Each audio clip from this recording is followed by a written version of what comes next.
یہ حضرت مالک کی دنوں دور بار آپ نبی کی حدیث سناتے ہیں.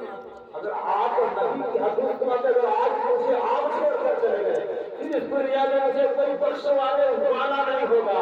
خدا کی قسم آج خدا کے واسطے مجھے میرے پاس سے مجھے میری ماں سے مجھے میری معافی دلا دے ورنہ میں دنیا میں کسی کے سامنے منہ دکھا دے کے قابل نہیں. اتنا سنا تھا اور صحابہ اگر میرے آپ کہتے ہیں نا تو یہ تمہارا نوجوان بچہ جس ہاتھ سے تمہارے اوپر تماچا لگایا تھا اس نے اپنے ہاتھ کو بھی کاٹ ڈالا.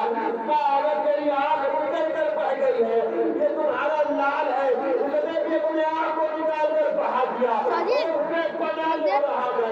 اے ماں جسے بخش دے. اتنا سننا تھا حضرت مالک بن دینار اپنے ماں کے قدموں سے لگ جاتے ہیں. ماں نے اپنے ہاتھ کو کاٹ دیا اپنے آنکھ کو نکال دیا. میں ارشاد فرماتے ہیں میرے بوڑھے میں جب لکھنے اپنے آنکھ کو نکالنے کی کیا ضرورت تھی اپنے بازو کو نکالنے کی کیا ضرورت تھی. تو میں تیری ماں تھی میں تجھے بھی معاف کر دیتی. اتنا سننا تھا اپنے لال کو اپنے گلے سے لگاتی ہے اور ہچکیاں گھر پر بویا کرتی ہے سدائی گزارا کرتی ہے.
دنیا کی تمام طاقتیں 70 ولی ایک طرف ایک جماعت میں بیٹھتے ہیں ایک جماعت میں بیٹھ کر 70 ولیوں کی دعائیں کتاب ہیں لیکن ماؤں کی دعاؤں کبھی نہیں جاتی.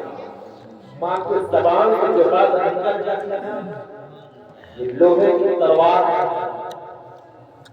ماں اپنے اولاد سے اعتبار سے دعا کر دینا رب کریم اپنے بندوں کو بخشنے کے لیے تیار ہے. خدا راز ہے ماں کے ویسے جملے لوگ آج بندہ پردیش چلا گیا نا صرف ماں سے ٹوٹی پھوٹی الفاظ میں سلام کر کر گزر جایا کرتا ہے. تمام کیفیت بیوی کو بتا کر جاتا اور ماں کو سر جھکا کر جایا.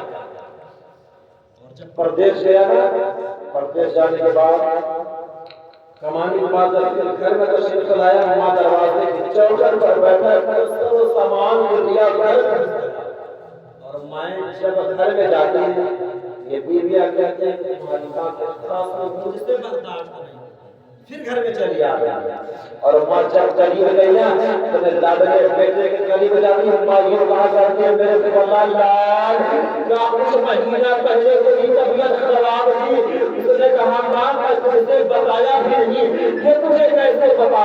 میں ارشاد فرماتے ہیں بیٹے پھر کچھ دن کے بعد میری طبیعت صحیح ہو گئی. میں ارشاد فرماتی ہے بیٹے میں تجھ سے بتائی ہی نہیں اور ایسے تجھے یہ تمام چیزیں پتا ہو گیا. میں ارشاد فرماتے ہیں بیٹے جب تیری طبیعت